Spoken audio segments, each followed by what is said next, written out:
She paid me in a 500 shilling note that had been out of print for 6 years. That's not the strange part. The strange part is what I found when I went looking for the house I dropped her at. Because according to the county records, that house has been empty since 2011.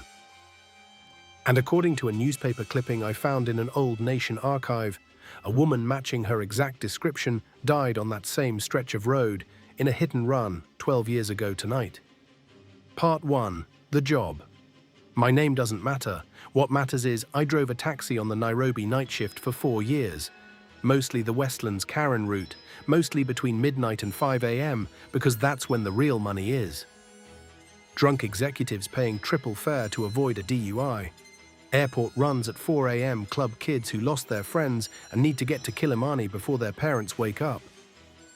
Nobody parties on a Tuesday in Nairobi. Thursday, yes.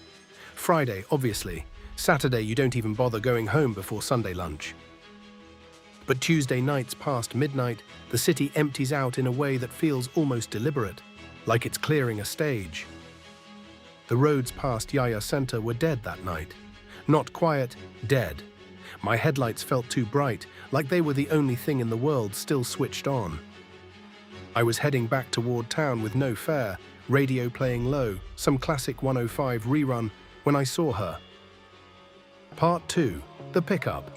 She was standing at the edge of Ngong Road, just past the turn toward the golf course, in a stretch where there is no bus stop, no shelter, no kiosk, nothing for maybe half a kilometer in either direction.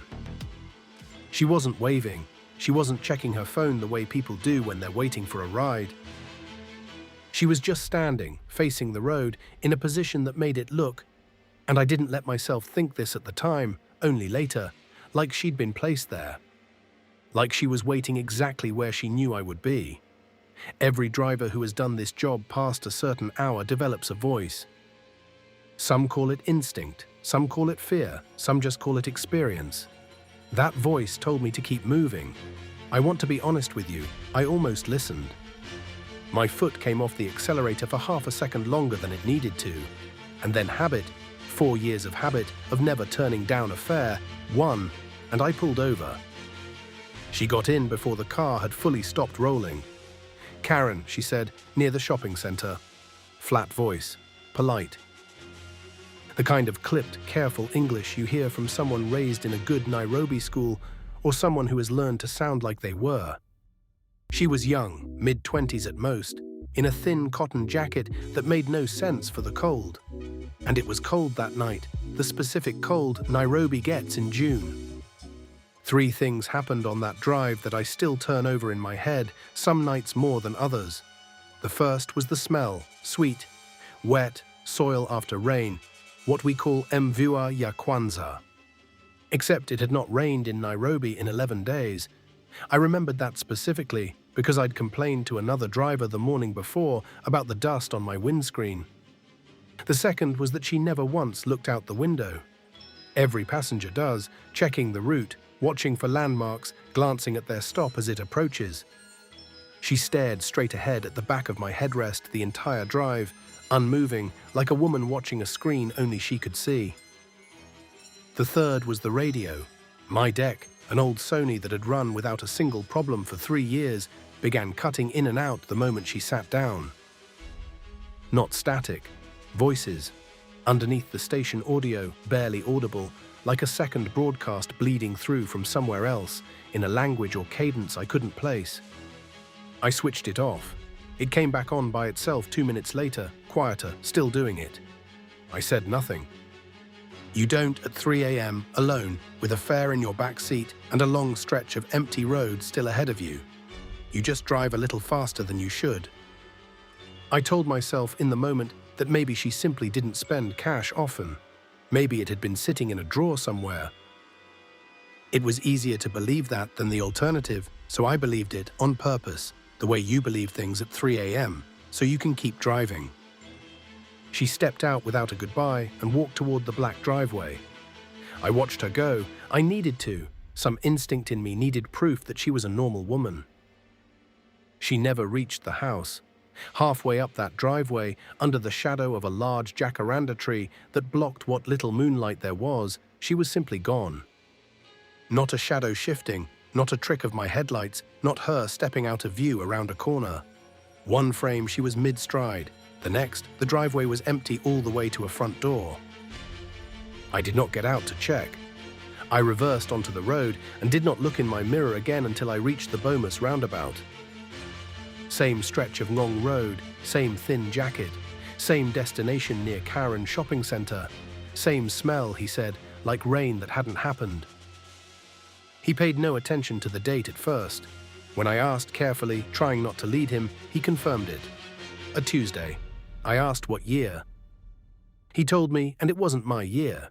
It was 2 years before mine. That's the night I stopped telling myself the boring version. Part 5. Going back in daylight. I want to explain something about myself here because it matters for what comes next. I am not, by nature, a curious man. Curiosity in this city at that hour gets drivers killed or robbed or worse. My instinct should have been to avoid that stretch of road entirely. Instead, on a Sunday afternoon, with the sun high and the road full of ordinary traffic, I drove back to that plot. In daylight, the wall was lower than I remembered and cracked in places, with weeds pushing up through the gravel driveway. The jacaranda tree was real. That, at least, my mind hadn't invented. Its purple flowers scattered across a driveway nobody had swept in a long time. The gate had a chain and padlock so rusted the metal had gone the color of dried blood. There was a watchman 2 plots down, an older man sitting on an upturned jerry can. I stopped to ask him whether anyone lived at the plot with the jacaranda tree. He looked at me for a long moment before answering. "Hapana," he said. "Nobody. Not since..." And here he did a thing with his hand, a kind of vague wave. "Since the accident, many years." I asked what accident. He told me what he knew, which was second-hand and old, passed to him by the watchman before him. A young woman who lived in that house, engaged to be married, had been walking home along Ngong Road late one night and had been struck by a vehicle that did not stop. The driver was never found.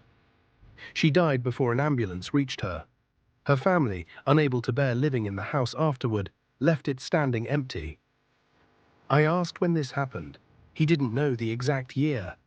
"Long time," he said, "before I started this job, maybe 15 years, maybe more." Part 6. The Archive. 15 years put it well before both my Tuesday and Otieno's.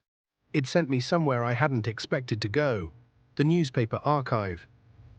I have a cousin who works at a small print shop near the Nation Centre, and through him I got an hour with an old bound volume of back issues. I was looking for anything about a hit and run near Karen, near Ngong Road, involving a young woman somewhere in that 15 to 20-year window. It took most of that hour. Newspapers from that era covered hit and runs the way they covered most everyday tragedies. A few column inches, no follow-up. But I found it. A short piece reporting the death of a woman on Ngong Road near the Karen turn. Her name was given. Her age was given, 26. And there was a detail in the final paragraph. Witnesses at the scene reported an unusual smell in the air that night, which one described as the smell of rain. I read that sentence maybe 20 times before I closed the volume. Part 7. The date. Here is the detail that took the story from unsettling to something I no longer wanted to carry alone.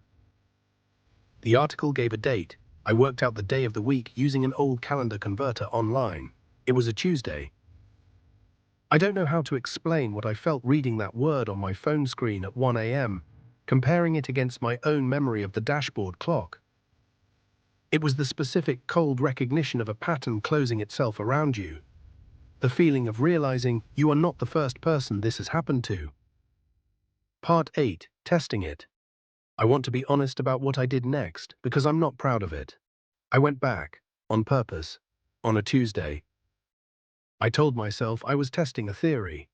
I parked near that same stretch past Yaya Center a little before 1 a.m. and waited with my headlights off. She did not appear that night. Nothing happened at all, which was somehow worse than if something had. Sitting with the growing certainty that whatever this was did not run on a schedule I could predict or control, simply because I'd found one matching date. I have not gone back looking since. Part 9. What Otieno said last. I told Otieno everything, eventually. The archive, the watchman, the date. He went quiet for longer than felt normal, staring into his tea like he was deciding something. Then he told me the part of his own story he'd left out. He said that 3 days after his fare, an unfamiliar number called his phone at 3 a.m., and there was nothing on the line but the sound of what he swore was rain. The call lasted 11 seconds and then disconnected. He never got a call from that number again. I have not received a call like that. Not yet. Part 10. Where things stand now. I still drive that route. I have to. It's where the money is at that hour, and rent in this city doesn't care what you've seen. But I don't stop for anyone standing alone past Yaya Center anymore, no matter how empty the road looks, no matter what day of the week it happens to be. I think about her family sometimes, whether they know their old plot still sits behind that rusted chain, jacaranda flowers falling on a driveway nobody sweeps.